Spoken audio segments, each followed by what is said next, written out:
Technology के सफर में कुछ 10 साल पीछे चलते हैं आज की इस वीडियो में, जब इंडिया में जमाना था 2G वर्सेस 3G का, और बात करते हैं ऐसे चेंजेस के बारे में जो कुछ फेल हुए और कुछ पास हुए, और बस इन्हीं के चलते आज यूजर एक्सपीरियंस पूरा बदल चुका है हमारा।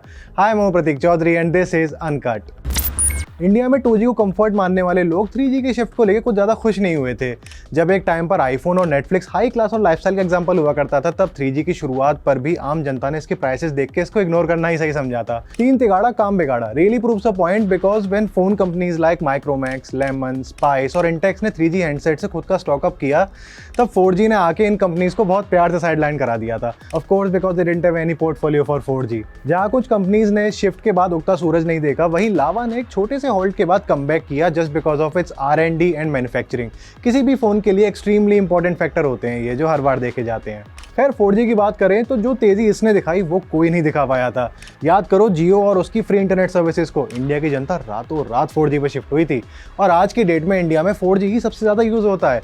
और क्विक शिफ्ट्स की बात करें तो 5G के 2019 में आने के बाद भी इंडिया में आने के लिए इसने अपना अच्छा खासा समय लिया था। बाहर भी इसकी पेनिट्रेशन अच्छी ना होने की वजह से इंडिया में ये अक्टूबर 2022 में आया था, बट फिर जब आया तो एक साल के अंदर सबसे तेज 5G नेटवर्क प्रोवाइड करने वाला देश बना इंडिया। इस वक्त इंडिया में 3 लाख से ज़्यादा 5G टावर्स और 700 शहरों को कवर किया है यहाँ पर। With in a year 5G का पेनिट्रेशन एकदम फिनोमिनल रहा। एयरटेल और जियो ने काफ़ी मेहनत के बाद 5G को एक्सेसिबल बना ही दिया हमारे कंट्री में। वो बात अलग है, अभी रिसेंटली वापस इश्यूज आने शुरू हो गए हैं 5G के साथ लोगों को। देखते हैं कब तक ठीक होता है वापस से। अभी जब हम बात मुश्किल से मिल रही चीज़ों की कर रहे हैं, तो आईफोन को कैसे पीछे छोड़ सकते हैं।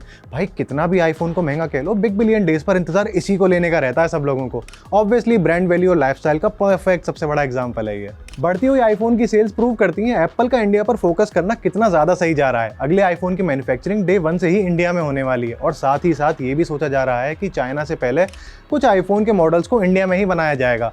वाह, एप्पल धीरे धीरे इंडिया में सिर्फ असेंबलिंग ही नहीं, आईफोन्स मैन्युफैक्चर करने का भी सोच रहा है। जब हम फोन्स को इंडिया में इंपोर्ट करने की बात कर ही रहे हैं, तो लेट्स रिमेंबर इंडिया में फॉरेन कंपनीज अपने फोन्स को लाने के लिए कितनी एंथुसियास्टिक हैं। लेकिन फिर जहां अनअफोर्डेबल चीज़ों की बात आ जाती है, लोग इंटरेस्ट अपना लूज करने लग जाते हैं। ऐसे ही गूगल पिक्सल एक वो फ्रेंड जोन लड़का था जिसको लड़कियों ने पसंद तो बहुत किया, लेकिन एक्सट्रीम हाई स्टैंडर्ड्स के चलते उसके साथ आया कोई नहीं रिलेशनशिप में। हाई प्राइसेस के चलते पिक्सल की सेल्स रिपोर्ट काफ़ी खराब रही, डिस्पाइट द फैक्ट कि लोगों ने इस फोन को बहुत प्यार दिया था। यही जब गूगल को समझ आया कि इंडिया में इस फोन को टारगेट करना कितना इंपॉर्टेंट है उनके लिए, तो इसकी सेल्स बेटर हुई हैं। अब अगले साल से पिक्सल भी इंडिया में मैन्युफैक्चर होगा। सर्विस सेंटर्स और डिस्ट्रीब्यूशन से लेके सेल्स पर भी फोकस किया जाएगा। सिर्फ फ्लिपकार्ट पर ही नहीं, बाकी और ई-कॉमर्स प्लेटफॉर्म्स पर भी इंक्रीज की जाएगी पिक्सल फोन्स की सेल। और जहां तक बात आ जाती है चाइना से पहले इंडिया में आने की, ऐसी कितनी ही चाइनीज टेक्नोलॉजीज हैं जो इंडिया में आई तो सही, पर अब उनका कोई नामो निशान नहीं है इंडिया में। बहुत अरमानों से चाइना अपने प्रोडक्ट्स इंडिया में इंट्रोड्यूस करता है, लेकिन अब पिक्चर थोड़ी सी बदलती जा रही है समय के साथ। कुछ लोगों के लिए क्रिंज और कुछ के लिए मेजर सोर्स ऑफ एंटरटेनमेंट रहा टिकटॉक। इंडिया से बैन कर दिया गया फिर ये, और अब आज यूट्यूब शॉर्ट्स और इंस्टाग्राम रील्स को लोगों ने अपने टैलेंट से एक सोर्स ऑफ लिविंग बना लिया है अपने लिए, जो कि बेटर मॉडिफिकेशन के साथ इंडिया में as alternatives of TikTok use किए जाते हैं।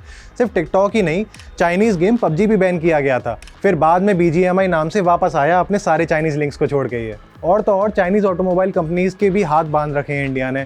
MG मोटर्स की पेरेंट कंपनी जो कि चाइनीज है, कहा गया है कि मेजर स्टेक होल्डर्स में से एक इंडियन कंपनी होनी चाहिए अब, जो कि है JSW।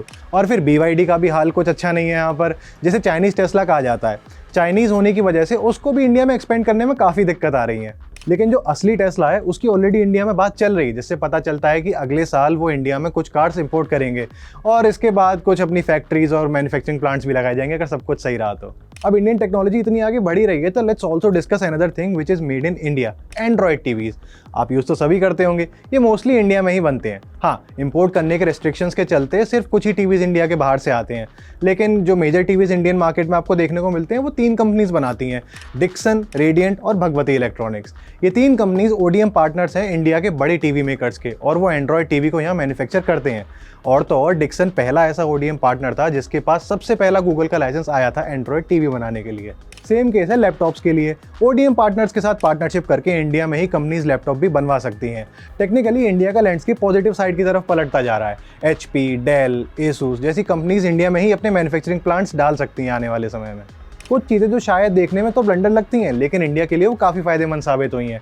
किसी ने नहीं सोचा था कि बटन वाले कीपैड फ़ोन्स यूज़ करते करते हाथ में आईफोन्स और 5G तक पहुँचेंगे हमारे। सिर्फ असेंबल ही नहीं, अब मैन्युफैक्चरिंग भी इंडिया में ही करेंगे। It was a long dream, but कितना कमेंडेबल लगता है इंडिया के टेक्निकल लैंडस्केप का करंट फेज अब हमको। और वैसे इनमें से आपकी लाइफ में किस चेंज का बड़ा इंपैक्ट रहा है, ये मुझे कमेंट सेक्शन में ज़रूर बताना। और वीडियो अच्छी लगी हो तो इसे लाइक करना, शेयर करना और अनकट को सब्सक्राइब कर लेना।